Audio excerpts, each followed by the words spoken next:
esclarecida dentro do possível. Mande para o WhatsApp da Rádio Cidade FM, que é o 99581 8057. 99581 8057. Tá certo? Nós temos agora 10 horas com 36 minutos. 10 horas e 36. Eu estou cumprimentando aqui o meu companheiro de bancada, meu colega de estúdio de programa, enfermeiro e empresário municipal da saúde, Altemir Torman, ele que é o idealizador deste programa e é ele quem conduz as entrevistas que nós levamos ao ar pelo menos 3 vezes por semana, de segunda a sexta-feira, aqui no nosso programa. Inicialmente, bom dia, Altemir, seja bem-vindo. Mais uma quinta-feira e mais uma convidada sentada à sua frente, pronta para conversar contigo. Bom dia. Bom dia, senhor Francisco. Bom dia, ouvintes da Rádio Cidade. Estamos aí no programa Santa Cruz, que Santa Cruz não conhece. É um programa diferente, porque a gente procura trazer pessoas que muitas vezes Santa Cruz não sabe que existem, ou profissionais capacitados, como a gente está trazendo sempre um advogado nas quintas-feiras. Então, o programa tem por si só a missão de valorizar quem é da terra, quem é daqui, né? E trazer essas pessoas que se dedicaram, né? Como a doutora Marília Alves se dedicou a estudar direito, né? Direito previdenciário, né? E seja bem-vinda, doutora, obrigado por a senhora abrir sua agenda, né? E para nós é sempre uma gratidão ter pessoas capacitadas ao nosso lado, que tem a mesma intuição de informação, né, de ajudar as pessoas. Seja bem-vindo, doutora. Bom, inicialmente, né, um bom dia aos ouvintes da Rádio Cidade. É um prazer estar aqui, agradeço a oportunidade desde então. A senhora pode se apresentar, doutora? Meu nome é Marília Alves, né, eu sou advogada, trabalho principalmente em questões previdenciárias, né, encaminhamento de benefícios, revisões, enfim. E estou à disposição hoje para responder dúvidas, né, dos ouvintes. Se tiverem, podem enviar para o WhatsApp da rádio. E vamos falar um pouquinho sobre atualidades do direito previdenciário e benefícios em si. Tirar algumas dúvidas e esclarecer pontos importantes, até em relação a atualidades do último mês, agora, que aconteceu na Previdência. Deu algumas mudanças agora, doutora? Houveram, porque assim, muita gente está falando da revisão da vida toda, né, que é uma discussão que veio agora à tona de novo. Foi colocado em pauta, julgamento, estava quase saindo, a meia hora de terminar a sessão, houve um pedido de um dos ministros, né, eles estavam fazendo julgamento virtual, e um dos ministros pediu que fosse presencial. Então agora vai retomar essa votação desde o início, né? Até então estava dando direito ao segurado de receber a revisão da vida toda. Em resumo, eu acho importante eu dizer do que se trata, né? A revisão da vida toda para pessoas que tiveram contribuições altas antes de julho de 1994, quando se inseriu no Brasil o Plano Real. Tá? Essas contribuições não foram incluídas no cálculo de aposentadoria. Então, essa revisão, né, que se discute hoje no STF, ela dá a possibilidade de utilizar todos os cálculos desde antes de julho de 94. Então, isso a gente está discutindo, enfim, né, a OAB já se posicionou também em relação ao pedido do ministro, né, para que siga, né, a votação da forma que estava. Uhum. E eles solicitaram presencial aí. Um deles solicitou que fosse que a votação, o julgamento da revisão fosse presencial, nos últimos minutos, lá quando já estava dando direito para o segurado receber. Então vai retornar a pauta, né, de julgamento, e ao que tudo indica vai retornar do zero a votação. Ou seja, os ministros vão poder votar novamente, né, os que já tinham votado favorável, vão poder mudar o voto, enfim. É um processo interno do STF. Sim, é bem complicado, né, esse processo, pelo jeito. Até chegar a eles demora porque quanto tempo mais ou menos? Faz tempo já que está tramitando, agora chegou no STF para julgamento. É um processo, né, que vai se aplicar para todos os outros casos, né? E tem muita gente entrando na justiça pedindo, né, a revisão da vida toda, e todos esses processos estão parados, esperando o julgamento desse lá no STF. Show de bola. Isso aí, essas novidades a gente não tem acesso. E muita gente falou agora, há pouco tempo, porque houve julgamento, né, em sessão virtual, e daí quase no fim do julgamento esse ministro fez um pedido para que fosse presencial, que é o ministro Cássio Nunes, isso. Beleza, é isso aí. Tá. E o que a senhora preparou para nos trazer a respeito de benefícios previdenciários? Vamos lá, então. Falar inicialmente dos benefícios por incapacidade, né? Quando a pessoa não pode trabalhar, né? Que é o benefício da incapacidade temporária, o auxílio-doença, popularmente, quando a pessoa se encosta, né? Falar um pouquinho da carência, que é 12 meses, né? Que a pessoa tem que efetivamente contribuir para receber o benefício, né? Salvo aqueles casos de doenças graves, né? Enfim, fazer o pedido, né? O segurado tem que ir até a Previdência Social, fazer perícia para então conseguir o seu benefício. E tem um tempo que a pessoa pode ficar em benefício ou ela pode ficar anos em benefício? Pode ficar anos em benefício, dependendo da análise do perito médico do INSS, né? Uhum. Mas pode sim ficar longo período em benefício, se utilizando do auxílio-doença ou benefício por incapacidade temporária, né? Uhum. Mudou a nomenclatura recentemente dos benefícios, né? Por isso que eu falo agora em benefício por incapacidade temporária, que é o antigo auxílio-doença. Auxílio-doença. Isso. Mas não tinha um tempo, assim, a pessoa pode ficar e depois ter que se aposentar por invalidez? Assim, hoje o que se aplica aos peritos do INSS, quando é caso de benefício por incapacidade permanente, que daí é se aposentar por invalidez, eles mesmos já botam benefício como uma pessoa aposentada, né? Mas é um longo caminho, né? Normalmente o benefício começa com auxílio-doença e depois passa a ser incapacidade permanente, né? Aposentadoria por invalidez. Beleza. Olha aí. E, por exemplo, uma questão de coluna, uma coisa mais grave. A pessoa está há muito tempo já encostada. Há a possibilidade da pessoa voltar a trabalhar ou só pelo tempo que está encostada? Como? Pelo tempo, assim, não. O critério é a situação de saúde da pessoa.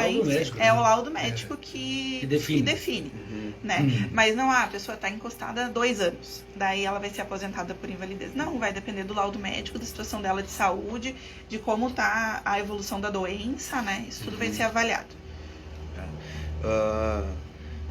A gente vê que tem muitas pessoas que se queixam, né, dos médicos ali no INSS, quando vão fazer a avaliação, que eles estão mandando todo mundo trabalhar, né? Sim, é bem comum essa queixa, né, da população, prática, né? Assim, atualmente eles estão fazendo perícias presenciais, né, no INSS.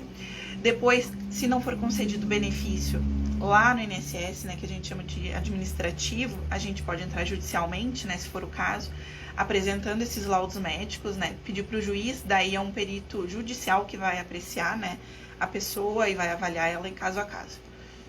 Beleza, bem, tá. Para endossar e ajudar na discussão desse item que é bastante importante. Certamente esse caso aí de pessoas que estavam encostadas, que estavam recebendo, né? Eu acho que de repente o maior número de casos que acontece é isso aí, porque recentemente agora milhares de pessoas, né, a nível de Brasil perderam esse benefício, essa condição por estarem encostados e serem julgadas aptas ao trabalho, né? Perderam a condição, não, tu pode trabalhar. Inúmeros, em Santa Cruz mesmo aqui eu conheço vários aí, né? Vários, né? Que perderam essa condição. Mas também dentro desta condição, que em alguns casos é verdadeira, a pessoa realmente tinha condições de trabalhar, podemos tratar como sendo uma correção do benefício que estava sendo pago a alguém que podia trabalhar. Mas não podemos esquecer também, aí o seu depoimento é importante, de que muitas pessoas foram injustiçadas. Muitas pessoas que precisam acabaram perdendo o benefício também. E aí, como corrigir esta situação? Aí entra o conhecimento, entra o advogado. A gente orienta sempre que nesses casos se entra para o processo judicial daí, né? Para que seja analisado ao crivo judicial. Comprovando a situação de saúde. Exato. Tudo. A gente já entra com pedido com os laudos médicos já apresentados no INSS e demonstrando a negativa do INSS em pagar o benefício. E daí vai ser marcada uma perícia judicial, que é junto ao juiz, o perito ele é um médico de confiança do juiz, né, que vai avaliar o caso a caso daquela situação de saúde da pessoa, qual era a atividade da pessoa, que também isso é muito importante, a relação de qual é a doença, qual é a atividade da pessoa, né, para se inserir, voltar a se inserir no mercado de trabalho. Então, isso tudo é avaliado judicialmente. Daí, depois, quando o INSS não concede administrativamente. Hoje em dia está bem rigoroso isso aí, né, doutor? É bem rigoroso o processo, sim. A gente lembra, né, Altemir, do nosso tempo, mais ainda, né? Eu mais, que eu já estou com 65, né?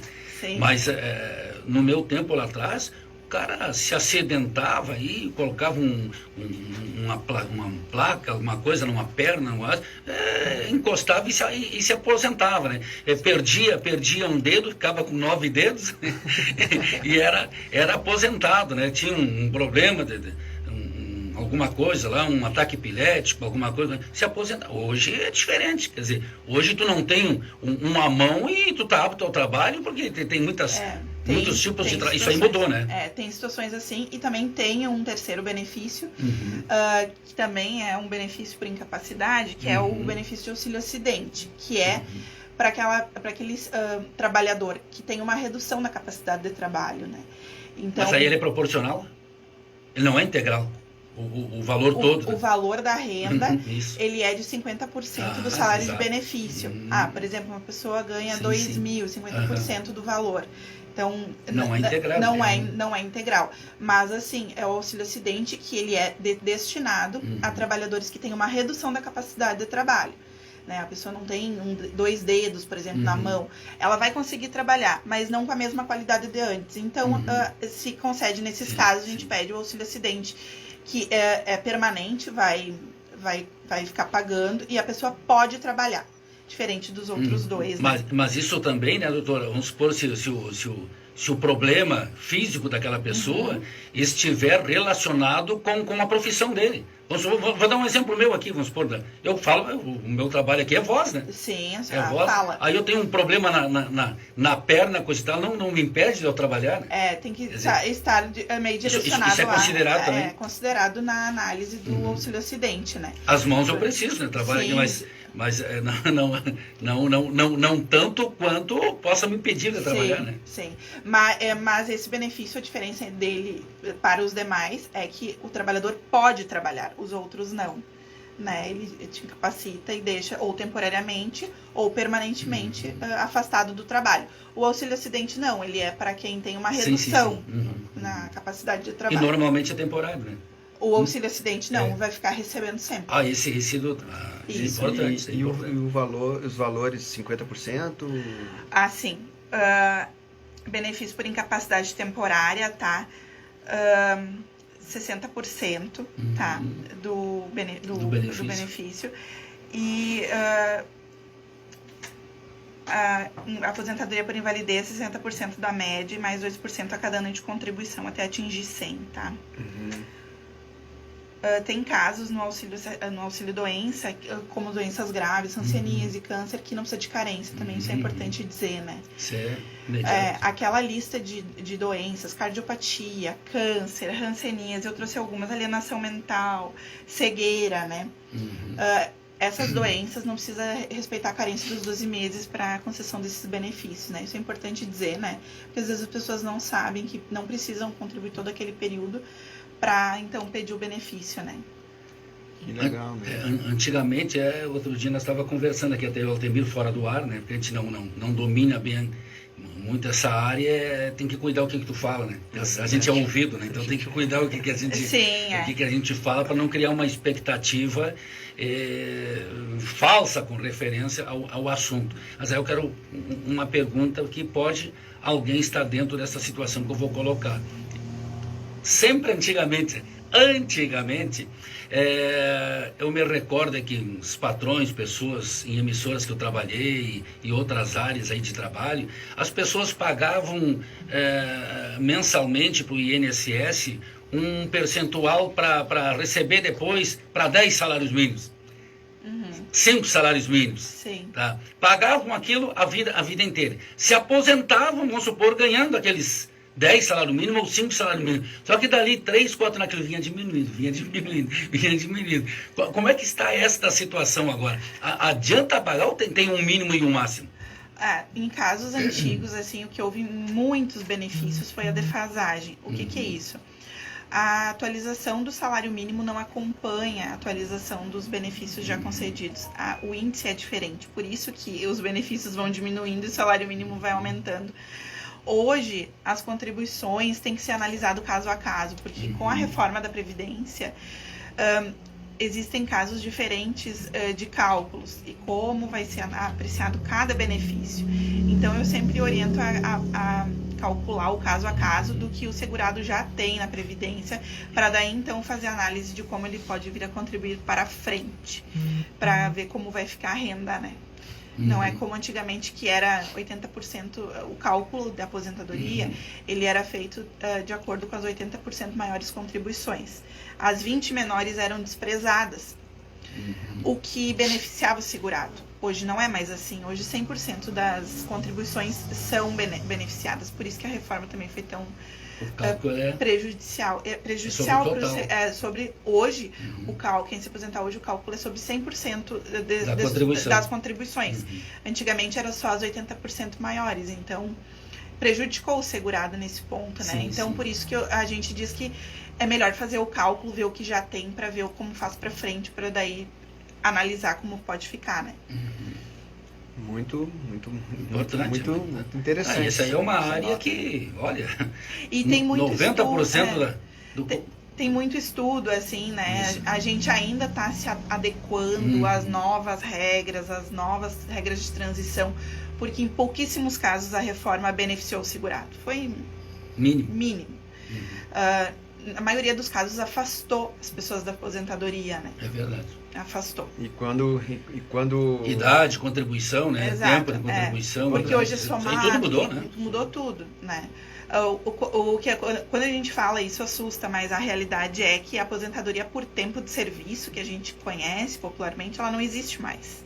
A pessoa precisa alcançar a idade mínima para chegar à aposentadoria hoje em dia, né? Então isso afastou muitas pessoas da aposentadoria.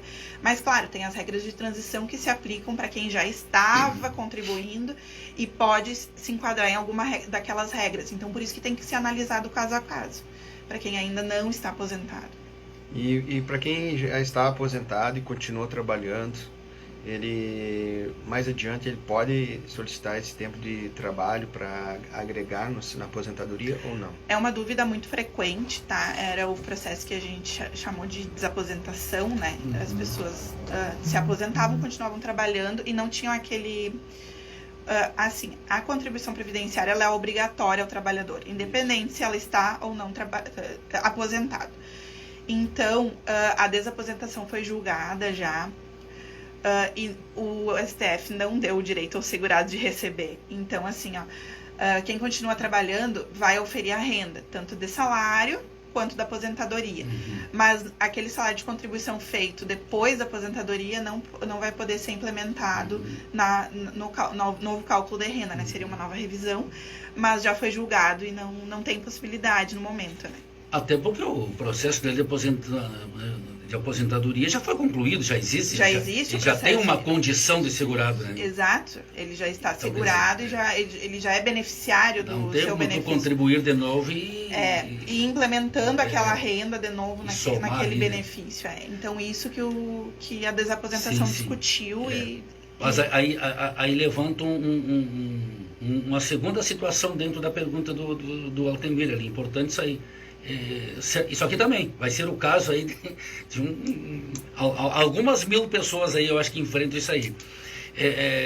Se dizia que, há bem pouco tempo, se dizia que uma pessoa, ela não está aposentada, ela está segurada. Houve um problema com ela, está encostada, né? Coisa e tal. Aí ela está recebendo lá, não sei, a tal tempo lá tu tem que voltar para fazer um novo exame médico, né? O cara sofreu um acidente lá, está com defeito na perna, coisa e tal, cheio de placa, parafuso aqui e ali, e ele é considerado inapto para trabalhar. Aí ele está recebendo por um determinado tempo, que já com o tempo marcado para voltar. Só que, nesse tempo, ele está trabalhando. Ele está recebendo como encostado, foi considerado inapto para trabalhar, mas ele está trabalhando. Se denunciado, ele perde a condição de segurado? Ele pode perder o benefício, sim, se denunciado, né? Nesses casos, o INSS daí vai atrás para levantar essa possibilidade. Flagrar o cara. Porque, assim, os benefícios por incapacidade, auxílio-doença e a aposentadoria por invalidez, né? Que é a incapacidade permanente temporária, afastam a pessoa do trabalho, ela não pode trabalhar. Então, se denunciado, o INSS tem condições de levantar a possibilidade e cessar o benefício, né? É bem complicado. Complicado. Tá encostado, fica em casa, vai pescar. Sim, exatamente, nesse sentido. Vai pescar. Qual é o outro benefício? Nós estamos falando do... Nós estamos falando por incapacidade, né? Mas tem também a pensão por morte, né? A reforma da Previdência manteve o benefício com algumas alterações, né? Principalmente na renda. A pensão por morte ela é destinada ao beneficiário da pessoa que venha a falecer, ao dependente, cônjuge, filhos, né, menores ou incapacitados. Hoje, o cálculo de renda da pensão por morte ele é de 60% do valor da pessoa que faleceu, mais 10% por dependente. Exemplo, uma pessoa falece e deixa viúva, vai receber 60% do que o falecido vinha recebendo. Exato. Se 60%, tiver mais 60%? 50% e mais 10% a cada dependente sobrevivente. Daí, nesse exemplo que eu dei, 60%. Deixou um filho menor. Caso de morte. No caso de morte. Faleceu, deixou a esposa e um filho menor, vai receber 70%. Filho menor, né? Até que idade, mais ou menos? Até 21 anos. E se o filho tiver alguma incapacidade, né, que não possa trabalhar, que for anterior ao óbito da pessoa, também pode continuar recebendo a pensão por morte, né? Que são essas duas situações. Importante. É importante as pessoas saberem, porque é até os 21 anos e depois dos 21 anos a condição de deficiência também dá direito à pensão por morte, né? Ficar recebendo. Muito bom. O outro benefício que a senhora falou? Eu acho importante falar também da aposentadoria da pessoa com deficiência, né? Já que a gente está nesse inteirinho, o cálculo da renda é de 100% das contribuições, todas elas, né? Daí o que vai definir a aposentadoria da pessoa com deficiência? É o grau de deficiência, né? Quanto tempo ela vai trabalhar é o grau de deficiência. Para deficiências leves, né, vai trabalhar 35 anos, né, o segurado. A deficiência moderada, 25, e a deficiência grave, 20 anos somente, para conseguir a concessão do benefício. Nessa linha de deficiente, a gente pode também falar do LOAS, né, que é um benefício assistencial. O LOAS ele é conhecido como BPC ou benefício assistencial. O pessoal tem várias formas de dizer aí, né, popularmente. Ele é um benefício para o idoso maior de 65 anos que não tem a renda nenhuma ou vive em condição de situação de vulnerabilidade social, ou para o deficiente de qualquer idade. Mesmo procedimento pedido no INSS, de acordo com os laudos, vai ser avaliado por médico, perito, vai ter avaliação social, porque ele é um benefício assistencial. Quando eu falo em benefício assistencial, o que eu quero dizer é que não precisa de contribuição para a concessão dele, né? Porque a Previdência tem a assessoria assistencial que também dá direito ao benefício. Essa transferência, vamos supor, de benefício em caso de morte, nessa situação, vamos nos basear pela morte, vamos supor, do segurado, né? ela é automático, ela passa a quem tem de direito ou é necessário reivindicar? Não é necessário fazer o pedido no INSS. Não é automático. Não é automático. Assim que a pessoa falece, o beneficiário, né, o cônjuge sobrevivente ou o filho que tem direito, tem que ir até o INSS, né, ou fazer o agendamento mediante o sistema, que hoje a gente tem um sistema para fazer.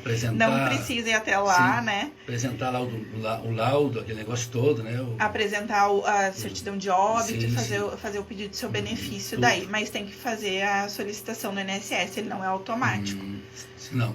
Passado um determinado tempo, não entrou, perde. Não perde. A diferença vai ter o direito de receber. A diferença é desde quando você vai receber, né? Sim. Quem pede até 90 dias depois do falecimento tem direito a receber desde o dia do falecimento e depois vai receber desde o dia que pediu. Mas tem direito de fazer o pedido. São detalhes que mudam e a gente não consegue. Sim. Né? Deixa eu aproveitar que a gente está nessa linha falar um pouquinho dos serviços que são oferecidos pelo INSS, né? No sistema, que hoje não precisa mais ir pessoalmente na agência. Embora eles tenham já aberto a possibilidade, eles estão atendendo no INSS desde segunda-feira da semana passada agendamentos presenciais. Perícias, todos os atendimentos estão sendo feitos lá dentro. Em razão da Covid, foi suspenso, né, o atendimento, e agora eles retomaram. Mas se criou o sistema do Gov, né, que é do meu INSS também, tem vários serviços que são oferecidos lá. Quem tem acesso à internet, alguém que possa ajudar, um profissional de sua confiança, pode fazer vários serviços por lá, né, como encaminhamento de benefício, certidões, certidão de tempo de contribuição, o documento para imposto de renda, que todo mundo precisa para fazer, né, quando a pessoa é aposentada. Isso tudo são serviços que estão lá dentro. A consulta de pedidos já encaminhados, ou seja, né, acompanhamento de processo, agendamento de perícia médica também pode ser feito lá, extrato de contribuições, o histórico do segurado, todo está lá dentro, né, só fazer o cadastro que tem acesso. Então isso é importante dizer, as pessoas às vezes não sabem que na internet a gente tem essa possibilidade, é um site seguro, é do governo. A prova de vida agora também não vai mais ser presencial, né? O governo vai começar a cruzar os dados para determinar que a pessoa está viva, continuar pagando o benefício. Não vai mais ser necessário a pessoa ir até o banco, né, para fazer a prova de vida, como era antigamente, né?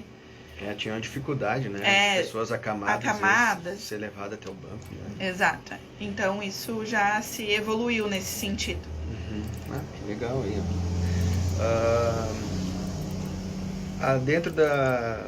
Olha, doutora, o que a senhora está falando não está me deixando dúvida, senão eu iria perguntar. Sim. Mas algum benefício, assim, previdenciário? Eu acho que é importante falar também do rural, né? Sim, a gente estava esquecendo. Que é o segurado especial que a gente chama, né? Pessoal que tira bloco, pescador artesanal, né? Que também é segurado do INSS. Fazer os seus pedidos, né? Quando precisa, ir até a agência, né? A aposentadoria rural, ela é concedida com 15 anos, né? Que a gente chama 180 meses de carência, que a gente chama. Ao homem aos 60 anos e a mulher aos 55. Tá? A reforma da Previdência não mudou a possibilidade da aposentadoria rural. Ela continua igual, tá? Os segurados especiais também, além dos produtores rurais que a gente conhece, que aqui na nossa região são os plantadores de fumo, milho e outros cultivos, também se enquadram o pescador artesanal, o indígena e o garimpeiro, também que pouca gente sabe, né? Mas normalmente as pessoas elas têm dificuldade de encontrar documentos para encaminhar o seu pedido, né? Então, só uma pincelada, assim, né? Blocos de produtor, documento da igreja, plano de saúde, do posto de saúde, da secretaria de algum órgão da prefeitura também vale, documento escolar da localidade onde reside. Isso tudo são provas que a gente pode anexar para fazer o pedido. O documento da terra também é importante, a escritura, né? Sim. Isso tudo são documentos importantes para encaminhamento de pedidos de aposentadoria rural. E a partir de que idade a aposentadoria rural pode ser? Para os homens aos 60 anos, né? E as mulheres 55. Só daí tem que comprovar a carência, né, de 180 meses. Normalmente a gente junta blocos desse período, junta 15 anos de bloco. E esses outros documentos da terra sempre é importante, contrato de arrendamento, se for o caso. Nada disso tira o direito ao benefício, muito pelo contrário, são provas que a gente anexa ao processo. Isso. E aquela regrinha, ou aquele benefício que era muito utilizado antigamente aí pelos filhos de produtor. O cara trabalhou 5 anos no comércio e coisa e tal, entrava com um pedido de aposentadoria, apresentando o bloco de produtor do pai, comprovando que ele era filho de um produtor e se aposentava. Ainda é possível encaminhar com o pedido de trabalhador urbano. O que acontecia muito antigamente? E averbava ali, né? Averbava esse pedido, lá no início da vida trabalhava como agricultor, enfim. Daí depois ia para atividade urbana, ainda se averba esse pedido de aposentadoria, anexando o tempo de rural, né? Mas é possível ainda, sim. E o jovem, a partir de que idade? 10, 12, 15? O INSS reconhece administrativamente desde os 12, tá? Mas há discussão judicialmente desde os 8. A gente está buscando, tem casos já que desde os 8 anos é reconhecida a atividade, mas judicialmente o INSS é muito, muito difícil dar administrativamente. Eu nunca vi. Mas tipo assim, nessa idade é 8, 10, 12, mas o nome dele não consta no bloco, ele vai comprovar como dependente, como né? dependente dos pais. Como né? dependente. Isso. E aí deixa eu levantar uma outra situação, tá? Ele comprova que ele é filho, coisa e tal, mas aí ele veio para a cidade, né? Ajudou lá o pai até os 10, 12 anos lá, porque com essa idade aí tu não faz muita coisa, né? Tu busca lenha lá, coisa e tal, e leva comida pro pai e pra mãe. Isso é uma outra situação. Mas ele é filho de um produtor rural que tem um bloco de produtor que comprova que ele produz e vende coisa e tal. Tá, uma situação. Mas ele está na cidade. Mas ele veio para cá para estudar, ele não trabalha. Mas ele está com idade que pode se aposentar, somando, vamos supor, a idade dele, com uma contribuição do bloco. Ele não tem como se aposentar sem ele ter um vínculo com o INSS, né? Não, ele não tem como... Só pelo bloco de produtor do pai comprovando que é dependente, não. Ele tem que ter um vínculo... Ele tem que ter um vínculo com aquela atividade, tem que ter uma inscrição. Né? Isso. E, na verdade, assim, isso se comprova depois por testemunha dentro do processo, né? São chamadas testemunhas. A gente faz dentro do INSS o que a gente chama de justificação administrativa, que o INSS entrevista essas testemunhas para verificar, de fato, aquela situação de atividade rural, né? Se aquela pessoa efetivamente trabalhou.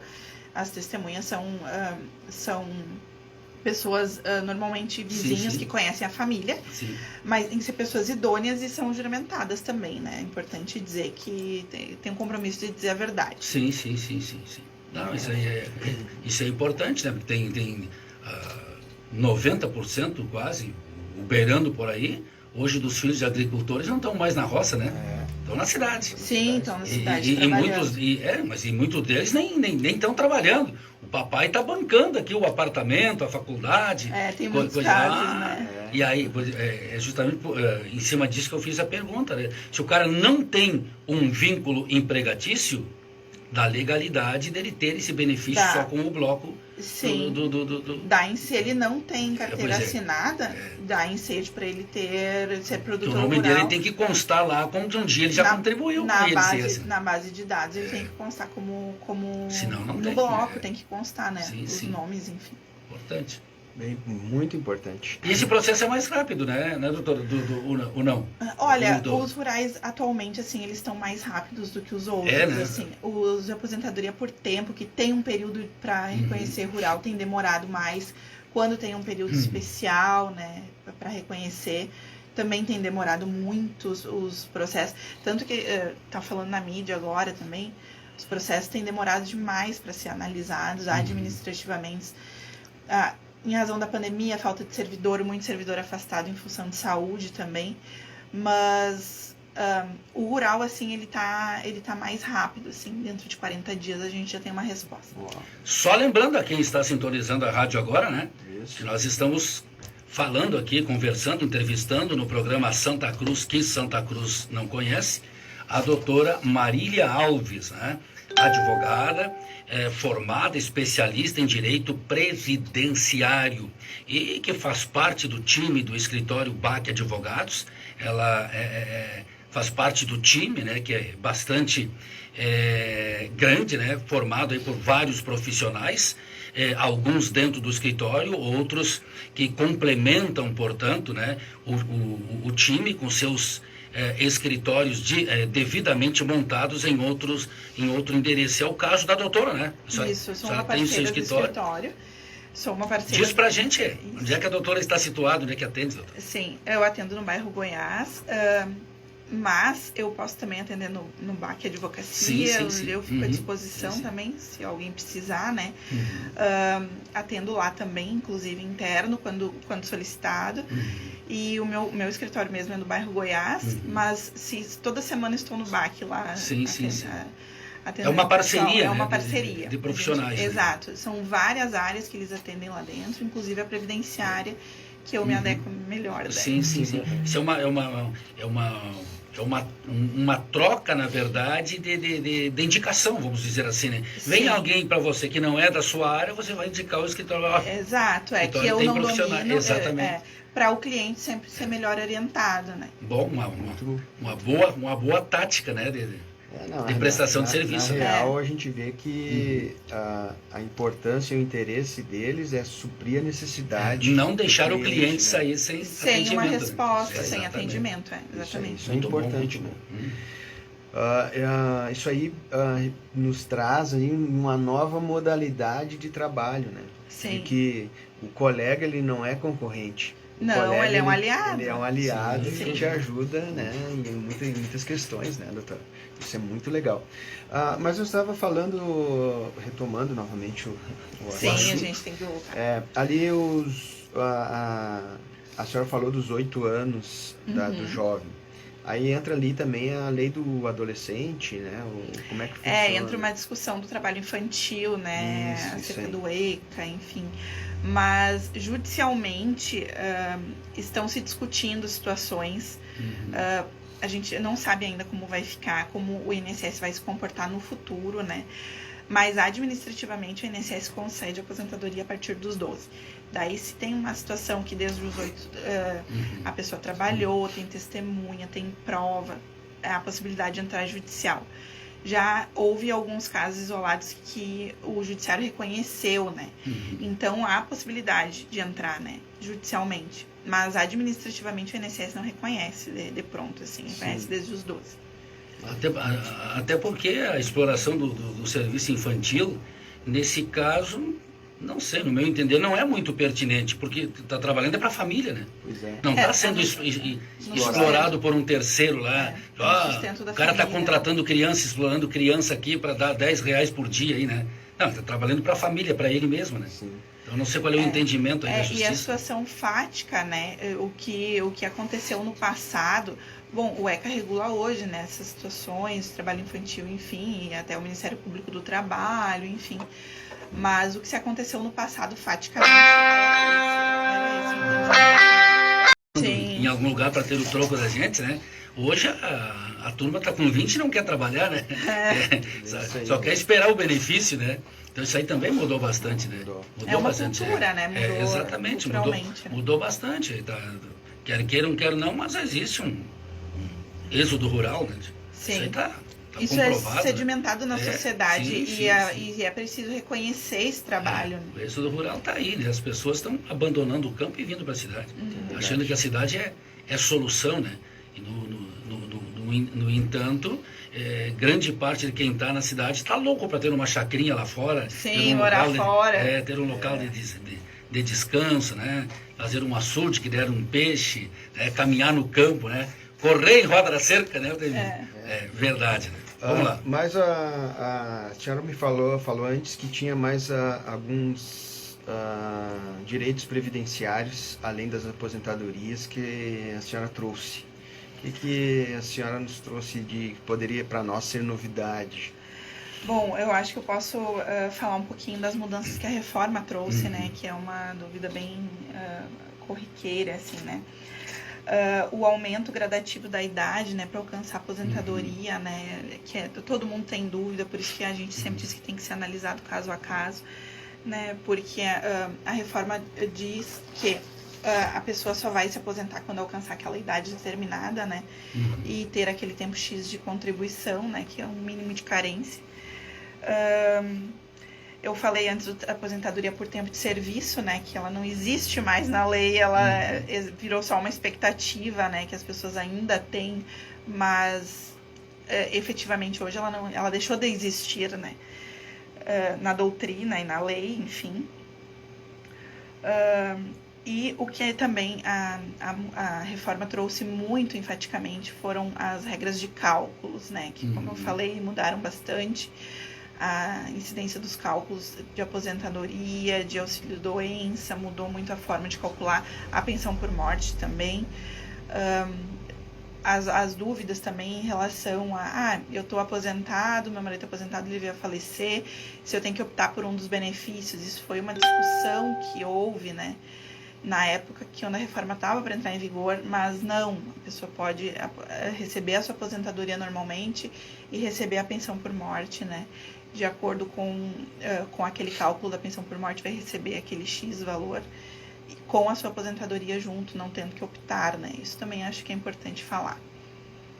Que legal, né? Importante. A gente... eu estou... na real, eu tenho a aposentadoria especial, né? Sim, que imagino. Porque eu sou enfermeiro e trabalhei 27 anos na área, né? Então a enfermagem, ela tem a aposentadoria especial, sim, né? De 25 anos de contribuição. E eu já encaminhei e está demorando, assim, mas talvez seja também pela idade, pela minha idade, que eu tenho 47, né?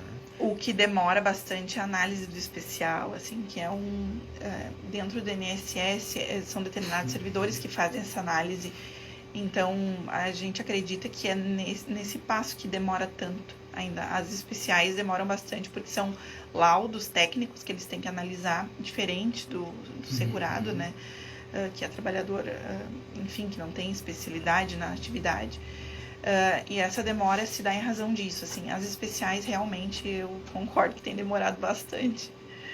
Às vezes leva 11 meses para ser... E daí, às vezes, leva 11 meses, eles pedem um outro documento, um outro laudo. É bem demorado mesmo. Bem demorado. É. Isso aí.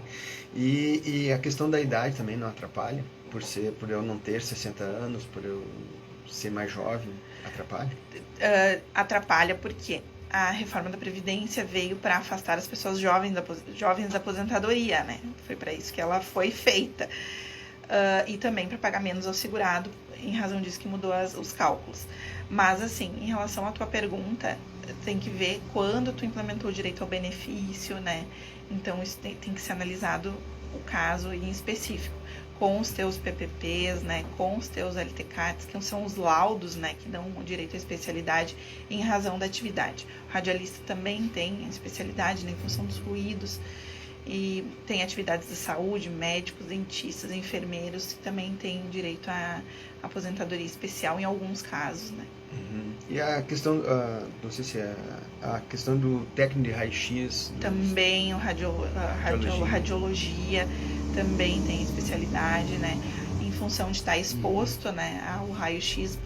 E assim, ó, o radiologista, ele tem um X de horas por dia que ele pode trabalhar, ele não pode exceder aquela carga horária. Então, são vários desdobramentos de acordo com cada atividade que deve ser analisado caso a caso para encaminhamento da aposentadoria especial. Veja só. O Temir está preocupado com a idade, né? Ainda não ter se aposentado, 46 anos, está novinho. Mas eu acho que a classe que se aposenta com menos idade, mas olha, eu conheço gente com 48 para cima aí, aposentado, é militar. É militar. O militar são 30 anos, ele entra ali até pouco tempo atrás, não sei se mudou agora aí, com 18 anos tu ingressava, vamos supor, na brigada militar ou na polícia civil, para trabalhar 30 anos, o cara com 48 estava aposentado, 50 anos. Né? Meu concunhado é tenente, eu tenho um sobrinho que é capitão, né? se aposentaram com 52 anos. Se aposentam. Eu estou com 65 e estou brigando para me aposentar. Tem regra própria, né? Né? Eles têm lei própria. Então, exatamente. E agora até parece que baixou, comprovando 25, não sei o quê. Quer dizer, também... Aí nós estamos entrando no assunto da Sim, doutora Ana. Mas o termo é aposentadoria que está dentro dela. Claro que ela não vai entrar pegar esse tipo de coisa, mas o comparativo aqui, né? Sim, é o comparativo do segurado. Exatamente, do segurado, como ele varia de um trabalhador para o outro, né? Exatamente. Tem uns que são beneficiados e normalmente quem entra nessa situação aí, ele vai ficar ali, né, também. Ele vai trabalhar os 30 anos ali. Como normalmente no rádio também, o cara vai sair de uma, vai para outra, mas tu não vai ficar. Eu estou 40 anos no rádio. É isso aí. Sim. Então tá, isso aí era a doutora Marília Alves, né? Junto à Rádio Cidade, a Santa Cruz, que Santa Cruz não conhece. Vamos pedir para ela fazer um resumo, né, Altamiro? Que daqui um pouquinho ela tenha algo para colocar que a gente não conseguiu extrair aqui, que ela gostaria de ter comentado, falado com referência ao direito previdenciário, doutor. Bom, inicialmente, né, agradecer a oportunidade, né, do espaço. Eu sou a Marília, eu trabalho em parceria com o BAC Advocacia. Qualquer coisa, se o segurado precisar, né, estamos à disposição para atendê-los. Estive aqui hoje na Rádio Cidade fazendo um aparato geral assim, de direito previdenciário com as novas regras da Previdência. O que a reforma trouxe de mudanças, falei um pouquinho dos cálculos que mudaram. Também sobre os novos serviços do INSS, que eles estão sempre melhorando, né, de acordo com as possibilidades, via internet, que o segurado pode acessar. Se o segurado não tiver acesso à internet, pode pessoalmente também lá na agência, vai ser bem orientado, né? Ou se não, procure o profissional da sua confiança, sim, né? Para que possa ser orientado de acordo com a sua atividade, enfim. Em relação às aposentadorias, mencionando, né, novamente tem que ser analisado caso a caso, ainda mais após a reforma da Previdência, se é caso de aposentadoria rural, se é caso de reconhecimento de averbação de tempo rural em aposentadorias por tempo de serviço, né, enfim, quando é aposentadoria por doença, auxílio-acidente, sempre fazer o seu pedido, né, o segurado, para que busque os seus direitos, né, junto ao INSS. Se o INSS não conceder, procure o profissional da sua confiança para fazer o processo judicial, né, perante o juiz, que é sempre buscando o melhor para o segurado, né, e para o trabalhador em geral. Então, isso aí. Antes da doutora deixar aqui novamente o endereço e telefone dela, né, Altamir, que é sempre importante deixar o telefone de contato, né, do escritório, o seu particular, aí com a senhora, endereço claro, de novo, coisa e tal. Uma perguntinha em cima da situação do Altamir. O Altamir já encaminhou aí um bom tempo, né, Altamir? Já faz mais de ano, né? A pandemia aí também que atrapalhou, né? Já faz mais de ano, né? Já. Só um exemplo assim, né? Que é outros casos também, né? Em cima desse caso do Altamir, você encaminhou o pedido de aposentadoria, o processo da aposentadoria, tem um registro, né, da entrada, né? Quando ele quando for confirmado a aposentadoria dele, ele recebe desde o dia em que o processo foi instalado? Como é que funciona isso? Ele recebe desde o dia que foi protocolado o pedido dele. Exatamente. Por exemplo, vou dar um exemplo. Se está 2 anos o processo em análise, não demora tanto assim, sim, né? Sim. Mas, digamos assim, o INSS levou esse tempo todo para analisar o meu processo.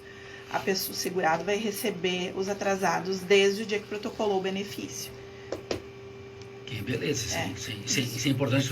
Está demorando, mas não perde aquele tempo. Exato, pode demorar, mas o segurado não perde aquele tempo, né, de benefício. Se ele deveria estar em gozo de benefício todo esse período, ele vai receber todo esse período. Todo esse período. Certo. Telefone e endereço, doutora? Eu passar o endereço. O telefone do Goiás, primeiro. né? Do Goiás. Né? Isso é importante para o ouvinte que nos acompanha. Daqui a pouco várias pessoas estão precisando dos seus serviços. Sim, é Rua Capitão Pedro Verla, 139. o BAC Advocacia, daí, tá? O meu telefone pessoal, né, e profissional, se alguém tiver dúvidas, enfim, né, é o 519-9893-0979. Repete pra gente. 99893-0979. Beleza, Altemir? Isso aí. Então, queremos agradecer a doutora Marília, né, Marília Alves. Eu que agradeço o espaço mais uma vez. Muito obrigada, foi um prazer. Que vai retornar no programa, com certeza, Se né? Deus O assunto quiser, é... né, doutora Marília? O assunto é do momento, ele é, como dizer, ele está em pauta sempre, né? Ele é atual sempre. Né? Esse assunto nunca é ultrapassado. Né? Não. Né? Sempre tem alguém com alguma dúvida e que precisa de uma orientação aí. Né? E as mudanças estão aí, quase direto. Né? Quase todo mês tem alguma coisa de novo, né? Sim, sempre tem alguma atualidade, alguma coisa que o INSS ou passou a reconhecer, né? Que é importante a gente falar. E em se tratando de direito previdenciário, a senhora atende qualquer problema dentro dessa área, né? Sim, dentro da área eu atendo qualquer situação. Beleza, agradecemos então, né, Altemir? Fica o Muito nosso... obrigado, Foi Rádio um Cidade, prazer. diferente das outras, igual a você, doutora Marília Alves. Muito obrigado. Obrigada. Fica aí, portanto, a